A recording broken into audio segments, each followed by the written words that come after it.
it in the air right now. It's all around, I see it everywhere. It's the power. Yeah, yeah, God's power. It's the power to move any star. It's the power to heal your broken heart. It's the power. Yeah, God's power. So don't hold back, no, don't hold still. 'Cause God is here and He is real. Take 4 steps to the left, to the left. 1, 2, 3, 4. Turn it around and move to the right. 1, 2, 3. Now take tiny little jumps forward to the front. 1, 2, 3, 4.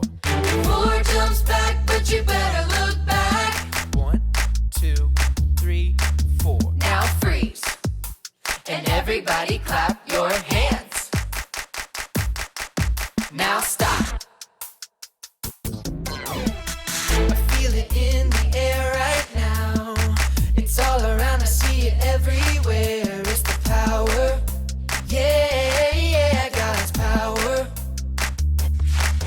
It's the power to move any star. It's the power to heal your broken heart. It's the power. Yeah, God's power. So don't hold back, no, don't hold still. God is here and He is real. Take 4 steps to the left, to the left. 1, 2, 3, 4. Turn it around and move to the right. 1, 2, 3. Now take tiny little jumps forward to the front. 1, 2, 3, 4. 4 jumps back, but you better look back. Let's do it all again right now. Take 4 steps to the left, to the left. 1, 2, 3, 4. Turn it around and move to the right. 1, 2, 3. Now take tiny little jumps forward to the front. 1, 2, 3, 4. 4 jumps back, but you better look back. 1, 2, 3, 4. Now freeze. And everybody clap your hands. Now stop.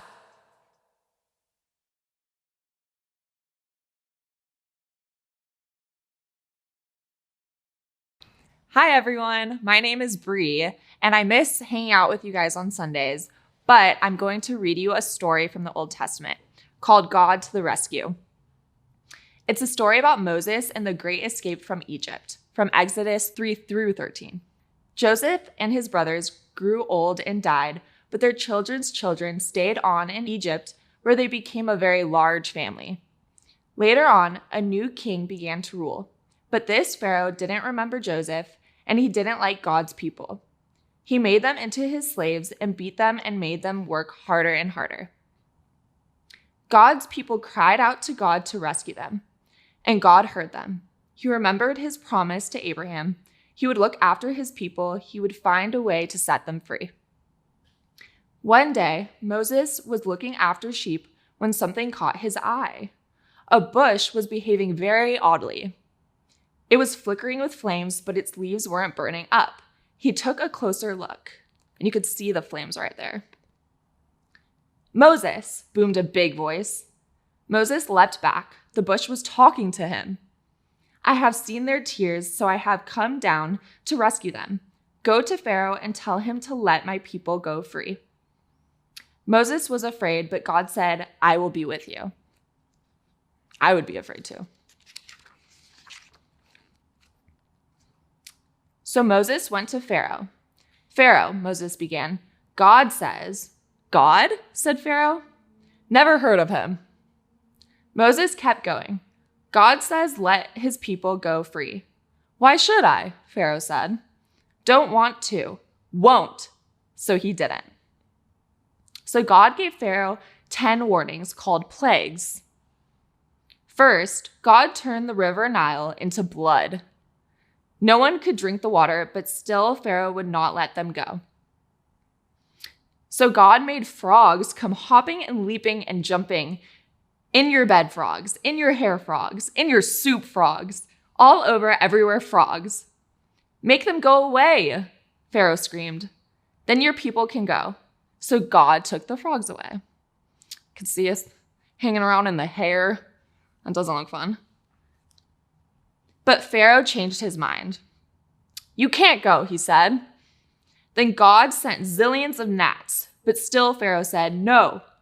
So then God sent swarms of flies buzzing in your eyes.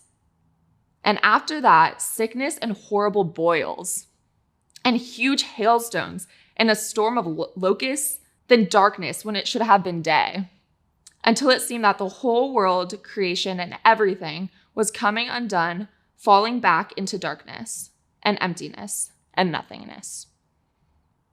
Sounds pretty awful. But each time Pharaoh said, make it stop, and then I'll let them go. And each time when God made it stop, Pharaoh changed his mind and said, actually, no, you can't go. Seems very unfair. Finally, Moses warned Pharaoh, obey God or he will have to send the worst thing of all. Pharaoh just laughed. So God said, the oldest boy in each family of Egypt must die, but my people will be safe. God told his people to take their best lamb, to kill it, and to put some of its blood on their front doors. When God passes over your house, Moses explained, God will see the blood and know that the lamb died instead of you. That night, it was just as God had said. Suddenly piercing the darkness, echoing down the corridors of the palace, came a blood-curdling scream. Pharaoh's oldest son had died. At last, Pharaoh did what God said. Get out, Pharaoh screamed. Just go. So God protected his people. And so that very night, Moses and God's people fled out of Egypt and out of slavery. They were free at last. God's people would always remember this great rescue and call it Passover. But an even greater rescue was coming. Many years later, God was going to do it again. He was going to come down once more to rescue his people, but this time God was going to set them free forever and ever.